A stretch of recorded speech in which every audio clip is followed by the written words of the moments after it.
8,000 men stood against 80,000 by every law of warfare. They should have been annihilated within hours. Their bodies left to rot as a warning to any who dared defy the Sultan. Instead, what happened in those Albanian mountains on September 2nd, 1457, would send shockwaves from Constantinople to Rome and rewrite the rules of warfare forever.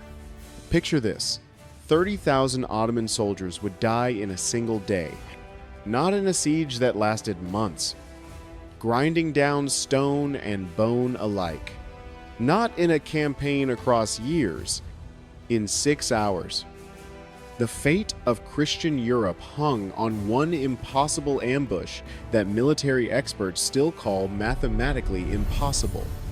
Welcome to Medieval Spirits. Today, we are going to dissect the anatomy of a massacre. We will walk the hidden paths of the Albanian highlands, where a ghost army lay in wait. We will stand in the valley of Tumanishta as it transforms from a peaceful campsite into a slaughterhouse. We will examine the forensic reality of a panic so total that it turned an elite fighting force into a stampeding mob. This is the story of the Battle of Albulena, the day the Dragon of Albania broke the back of the Ottoman Empire. By the end of this video, you'll understand how the greatest military upset in medieval history unfolded hour by hour, and why military academies still study these tactics 500 years later. The soil of that valley is said to be richer than anywhere else in the region, fertilized by the blood of an entire generation of Ottoman janissaries. You'll discover 3 things that should make your jaw drop. First, the nephew's betrayal that should have guaranteed Ottoman victory. A family drama wrapped in continental warfare that pitted blood against faith. Second, the disappearing army trick that fooled 80,000 trained soldiers into walking straight into death's embrace. A masterclass in deception that utilized silence as a weapon. And third, the moment when fire turned a peaceful valley into hell itself. How did 8,000 men make themselves invisible to an army 10 times their size? Why did Skanderbeg's own nephew lead the enemy forces against his uncle? What tactical innovation made veteran Ottoman troops panic like frightened children in the dark? How could trained soldiers become so disoriented they killed their own men in the chaos? What made the Sultan himself declare this battle impossible when he received the reports? In 6 hours, more men would die than in most medieval wars. The Ottomans brought enough soldiers to conquer kingdoms. They left behind enough corpses to fill a city. To understand how this impossible victory happened, I need to show you the world teetering on the edge. This wasn't just a battle for territory. It was a battle for survival against an encroaching shadow that threatened to swallow the entire Balkan Peninsula. Now, let me take you back to the moment when the Ottoman Empire seemed unstoppable. The year is 1453. Constantinople, the jewel of the Christian East, has just fallen.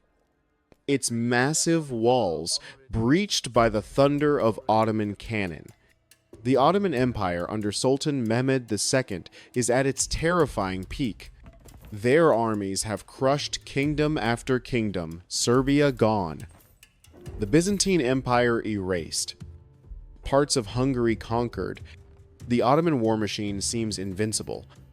With its elite janissaries, massive artillery, and seemingly endless reserves of men drawn from 3 continents. But here is where it gets insane. Hidden in the mountains of Albania stands one man who refuses to kneel, George Castriot, known as Skanderbeg, the Dragon of Albania. This isn't just any resistance leader. Skanderbeg was raised in the Ottoman court, trained by their finest generals, groomed to be one of their own janissaries. He knew their tactics, their strengths, their weaknesses. He spoke their language, understood their mindset, and drank from the same cups as the men he would later kill. And in 1443, he turned that knowledge against them. For 14 years, Skanderbeg has been a thorn in the Ottoman side. His League of Legia united the Albanian clans for the first time in history from his mountain strongholds. He's repelled invasion after invasion. The Ottomans call him the athlete of Christ. European kings send him gold and prayers, hoping he can hold the line. He was the only man alive who knew exactly how to dismantle the Ottoman war machine because he had helped build it. But the Ottomans have a secret weapon in this campaign, Hamza Kastriot, Skanderbeg's own nephew. This is where the story takes a dark turn. Hamza chose empire over blood, converted to Islam. He now serves the Sultan, driven by jealousy and the promise of power. He knows every hidden path in these mountains, every water source, every ambush point his uncle might use. The nephew who chose empire over blood now leads Ottoman forces to crush his homeland. Look at the geography.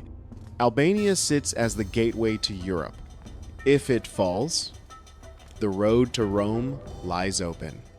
Venus tremble. The Pope prays. The stakes couldn't be higher.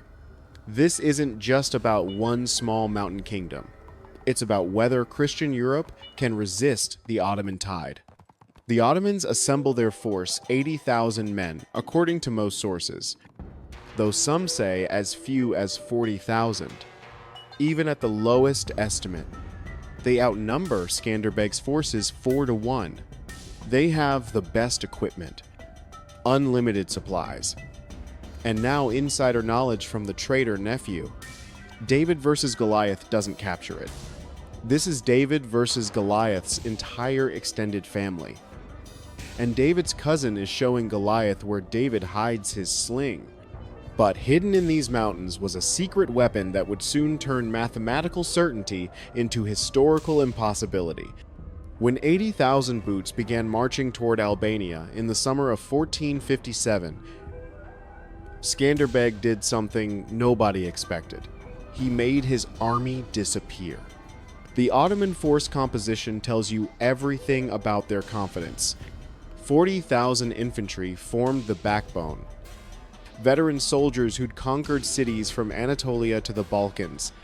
20,000 cavalry, including the elite Sipahi horsemen, masters of the charge and pursuit. Another 20,000 support troops engineers, supply handlers, camp followers. This wasn't a raiding party, this was a force built to erase Albania from the map.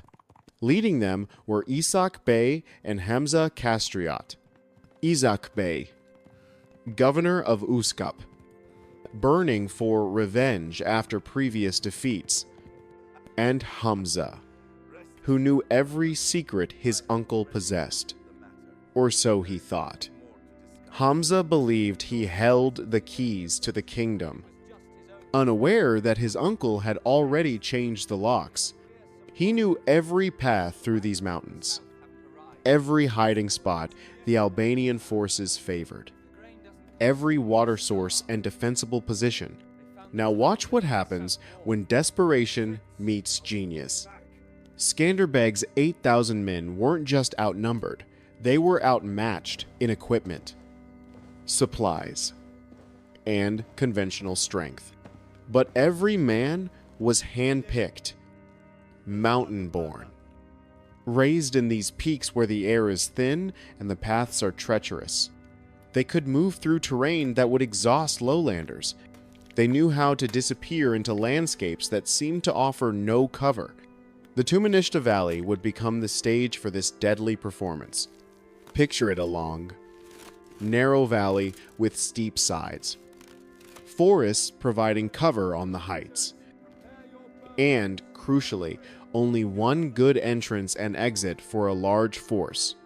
The Ottoman commanders saw it as a perfect camping ground protected on three sides, water source nearby, space for their massive army to rest before the final push into Albanian territory. What the Ottomans didn't know was that Skanderbeg had already identified this valley as a natural tomb waiting for bodies. But first, he had to ensure they'd camp there. Then, Skanderbeg gave an order that seemed like suicide. He commanded his forces to vanish completely. No skirmishes. No resistance. No signs of Albanian military presence anywhere. For days, Ottoman scouts found nothing. Empty villages. Abandoned watchtowers. It was as if the entire Albanian army had evaporated into the mountain mist. Hamza assured the Ottoman commanders this was typical of his uncle retreat. Regroup. Defend the highland fortresses. Let them tire themselves marching through empty lands. Classic Skanderbeg, he said. What Hamza didn't realize was that his uncle had learned new tricks. The psychological warfare had already begun. Skanderbeg spread rumors through shepherds and traveling merchants. Carefully crafted stories that reached Ottoman ears. The Albanian army was in disarray. Skanderbeg was ill. The clans were fighting among themselves. He played on their arrogance, feeding them the very lies they wanted to believe, lulling them into a false sense of security that would prove fatal. Some versions said he'd fled to Venice. Others claimed he was holed up in Kruge Fortress, preparing for a siege. But wait, it gets worse for the Ottomans. While they marched confidently through seemingly empty lands, 8,000 Albanian warriors were moving like ghosts through paths known only to locals. They traveled at night in small groups, taking routes that horses couldn't follow. By day, they melted into caves and thick forests. Not a single cooking fire. Not a single reflection of armor in sunlight. The trap preparation required perfect timing. Too early and Ottoman scouts might detect them. Too late, and the opportunity would pass. Skanderbeg divided his force into three groups, each with specific positions around the Tumanishta Valley. They dug hidden positions, cached weapons, prepared bundles of dry wood for a purpose that would soon become horrifyingly clear. The Ottoman army, confident in their overwhelming numbers and their insider intelligence, marched straight into the valley on September 1st.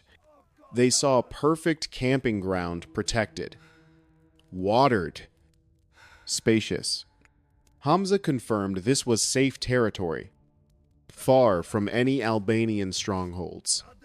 That night, as 80,000 Ottoman soldiers made camp, as cooking fires dotted the valley floor, as guards took up routine positions, death was already surrounding them. 8,000 pairs of eyes watched from hidden positions. 8,000 men who knew that tomorrow they would either achieve the impossible or die trying. As Ottoman soldiers made camp on September 1st, death was already surrounding them on three sides, waiting for Skanderbeg's signal to begin the dance of destruction. September 1st evening painted a picture of Ottoman confidence at its peak. 80,000 men settling into the Tumanishta Valley, their camping ground stretching like a small city. Cooking fires flickered to life as soldiers prepared their evening meals.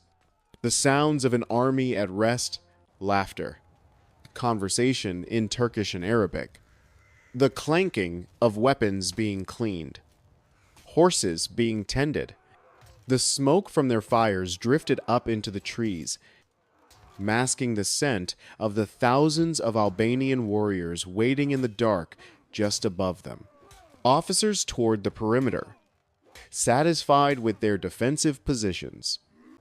3 sides protected by steep valley walls. Only one approach to guard the mouth of the valley they'd entered through. The valley camp had one weak side, Tumanishta. What made it weak? The forest crept closer here. The slopes were gentler. And most critically, multiple ravines led down from the heights like natural highways for an attacking force. But Hamza had assured them these paths were too treacherous for any significant force to use. A few sentries would suffice. This is where the story takes a dark turn. As darkness fell completely, the Albanian forces began their final movements. 3 columns of men, each knowing their exact position, each group maintaining absolute silence. They moved like mountain spirits using clouded moonlight, following trails invisible to lowland eyes. Hand signals only. Anyone who dislodged a rock would face Skanderbeg's fury if they survived what was coming. Picture this, thousands of men moving through darkness. Some crawling through thick underbrush. Others sliding down rocky paths where one misstep meant a fatal fall. They carried water to last through the battle, dry rations, and weapons wrapped in cloth to prevent any metallic sound. By 3 a.m., they were in position. Now came the hardest part, waiting. Dawn of September 2nd arrived with mountain mist clinging to the valley. The Ottoman camp stirred to life slowly. Sentries yawned at their posts, tired from a night of jumping at shadows. Morning prayers began. Breakfast fires rekindled.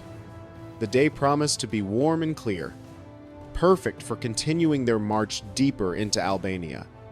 Brace yourself. What happened between 6 a.m. and noon would see death rates that medieval warfare rarely produced. But first, blood would flow quietly. The signal would be Skanderbeg's war horn. But not yet.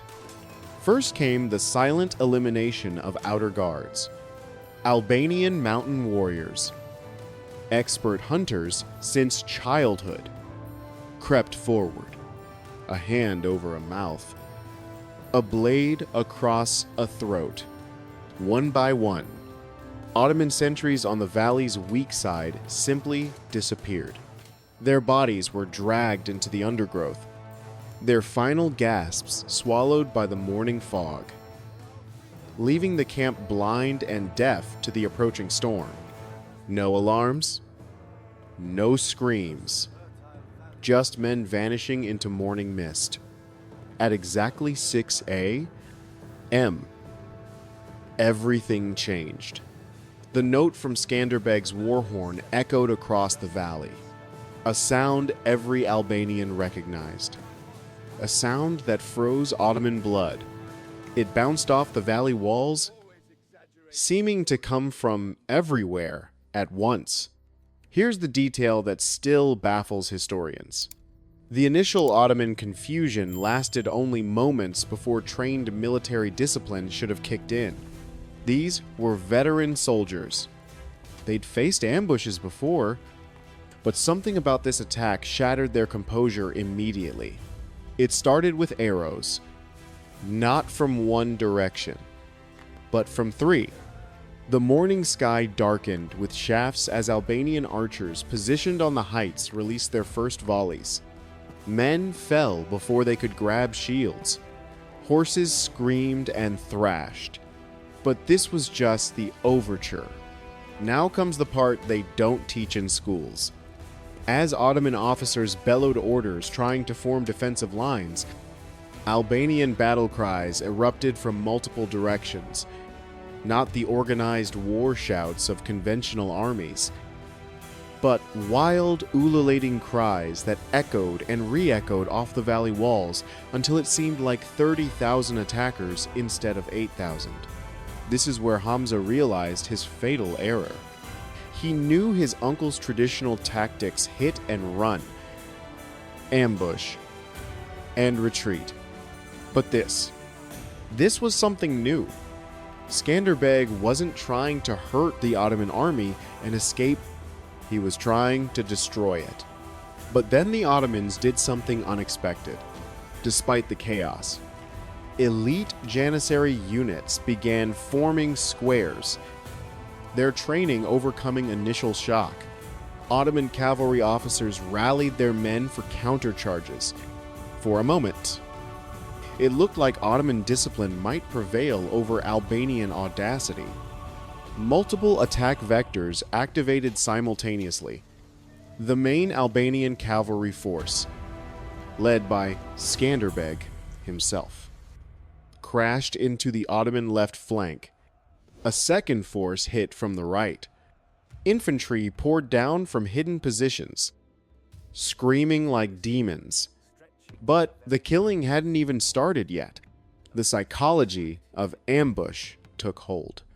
When soldiers can't identify where attacks come from, when every shadow might hide death, when the safe camping ground becomes a trap, panic spreads like wildfire. The claustrophobia of the valley turned the sheer number of Ottoman troops into a liability. As they crushed each other in a desperate bid to escape the invisible blades slashing at them from the mist, Ottoman soldiers pressing back against the attacks found themselves stumbling over tent ropes, crashing into cooking fires, tangling with their own men in the confusion. Watch how quickly victory becomes massacre. Ottoman attempts to form battle lines collapsed as units couldn't distinguish friend from foe in the dust and chaos. Orders in Turkish clashed with commands in Arabic. Hamza screamed for his men to hold, but his voice was lost in the din of death. In the next 4 hours, this valley would become the bloodiest ground in Europe, a masterwork of military genius painted in Ottoman blood. The arrow storms from 3 directions turned the valley into a death trap. Albanian archers positioned through the night had clear fields of fire into the massed Ottoman camp. Every shot found flesh or beast. But Skanderbeg had learned from studying Ottoman tactics, arrows alone don't break armies. Albanian battle cries echoing off mountains created acoustic chaos. The valley's natural acoustics multiplied every shout until Ottoman soldiers couldn't tell if they faced 8,000 or 80,000 attackers.